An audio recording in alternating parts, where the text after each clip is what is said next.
Oh, you're gonna love this one. Get comfy, let your thoughts wander, and when you're ready, baby, dream of a new life.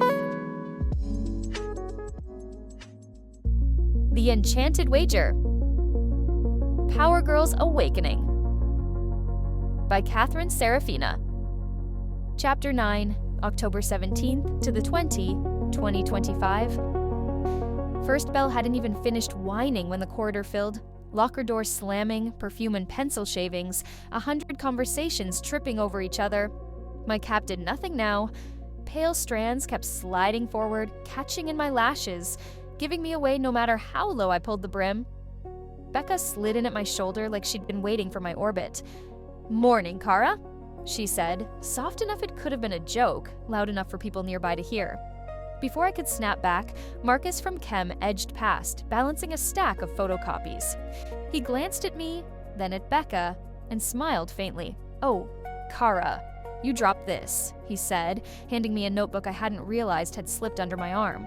He was gone before I found words to object. Then someone jostled into me from behind, muttering, "Sorry, Kara," before disappearing into the stream of bodies. The name was out in the open now, skipping from one mouth to the next like it had always belonged there. Heat climbed my neck, but it wasn't the old panic. More like standing in sunlight after shade, too bright, but not wrong. Haley leaned in, voice low. "Huh, that was fast." Becca's shoulder brushed mine. "Hallways are gossip rivers," she said. "Names float." "Great," I said, aiming for dry and landing closer to breathless. The second bell cut through the noise. We split for class. As Becca peeled away, she squeezed my hand once, quick. "See you at lunch, Kara!" The word followed me down the corridor, bouncing off tile and metal, picking up speed without me pushing it. I didn't correct anyone. I couldn't seem to. By the time I slid into my seat in chem, it had already happened again. A girl from my lab group leaned over with a smile. "Morning, Kara." No hesitation, no smirk, just normal. When roll call started, Mr. Albrecht skimmed the sheet, then paused. "Kenneth." His eyes flicked to me, then narrowed. "Kara?" He shook his head as though correcting himself. "Kenneth." "Sorry." A few chuckles rippled across the room, but not mean ones. More like the way people laugh when something fits too well. My ears burned anyway. Still, under the desk, my pen hovered over the margin of my notes, writing the letters before I realized K-A-R-A. I didn't cross it out. The cafeteria buzzed like it always did. Trays clattering, someone shouting about soccer practice, the scent of pizza that had no right being called pizza. I slid into our usual table with my head down, but it didn't matter. A couple of sophomores passed behind me, their laughter trailing a too casual "later, Kara," like it was already carved in stone. Becca smirked over her yogurt. Well, that didn't take long. Haley propped her chin in her palm, studying me with exaggerated solemnity. "Some names pick you," she said, "like Destiny, Harry Potter, Beyonce, Kara." She spread her hands as if the universe had spoken. I groaned. "It's not my name." The words came out flat, more reflex than fire. Even I could hear how thin they sounded. Becca leaned forward, voice softer.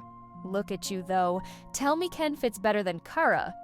Her eyes flicked deliberately to my hair spilling out from under the cap, then lower, where even my baggy hoodie couldn't hide the outline of curves. "It doesn't. Not anymore." I stabbed at the edge of my sandwich like it might save me. "Doesn't mean I have to like it." "Doesn't mean you don't either," Becca countered gently, her grin tilted more toward kind than sharp. Haley kicked my foot under the table. "Face it, Ken doll. Or should I say Barbie's upgrade package?" I groaned again, but didn't tell them to stop. The women's restroom still made my stomach knot when I pushed the door open.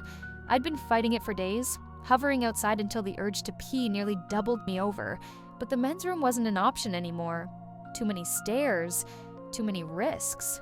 I'd stopped pretending otherwise. It was empty, thank God. Just the steady hum of fluorescent lights and the echo of my shoes on tile. I leaned over the sink, pulling at the brim of my cap like it might undo everything the mirror showed. It didn't. The hoodie clung in all the wrong ways, or maybe the right ones. My breasts pushed against the fabric, full enough now that the outline of the bra showed unless I picked shirts carefully, nearly DD and impossible to ignore. My waist had narrowed into a curve that flowed down into hips that filled the denim without trying.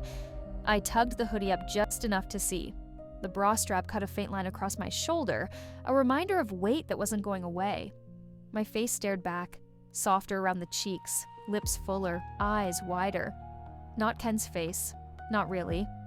The cap had given up entirely. Strands of pale blonde slid free no matter how I tucked them. Too long, too bright to pretend. I gripped the porcelain, leaned closer, and whispered it, just to test the sound. Kara. The name trembled in the mirror, strange and sharp, but not wrong. The late afternoon light stretched long across the sidewalks, painting the neighborhood in gold. I slowed as I neared Lucas and Clara's house, half expecting to hear the low growl of the mower or Clara's bright laugh spilling out over the porch. But today, the yard was empty. No dolls lined up for tea, no chalk drawings on the walk, no paper wings taped to sticks, just silence. And still, I smiled. The quiet tugged up memories I hadn't meant to hold so close. Clara bouncing on her toes, wand flashing in her hand. Lucas's easy grin, the kind that had warmed me more than I'd admit out loud. My feet stopped on the sidewalk and the emptiness filled with something else.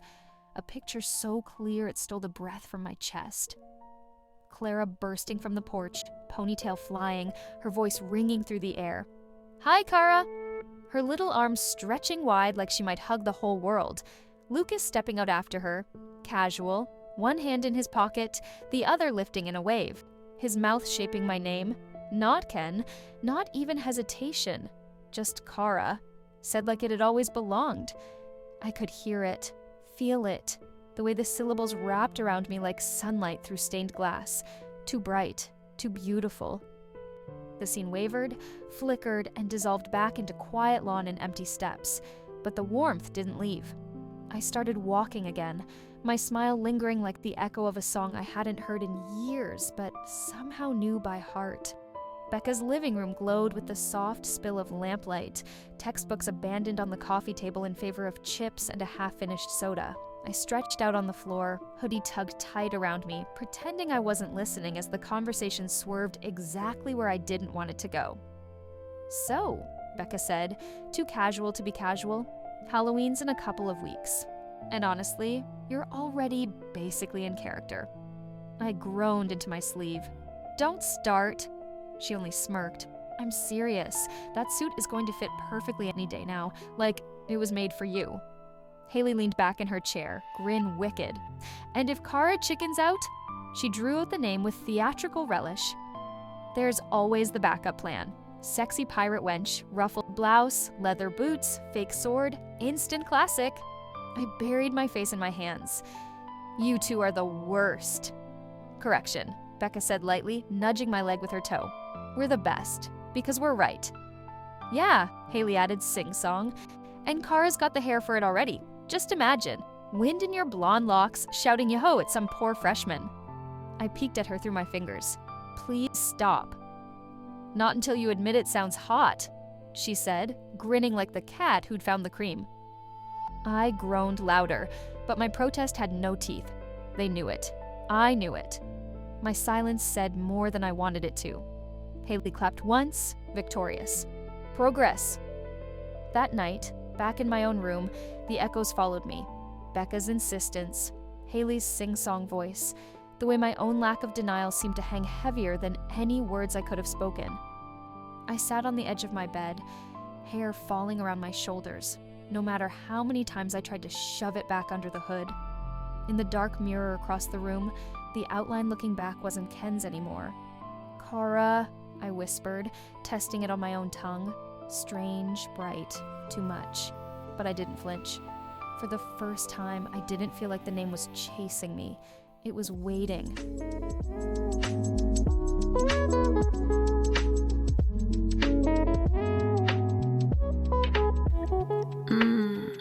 Did that leave you wanting more? The naughty version's waiting for you on my Patreon, along with so many other juicy little secrets. Go on, baby. You know where to find me.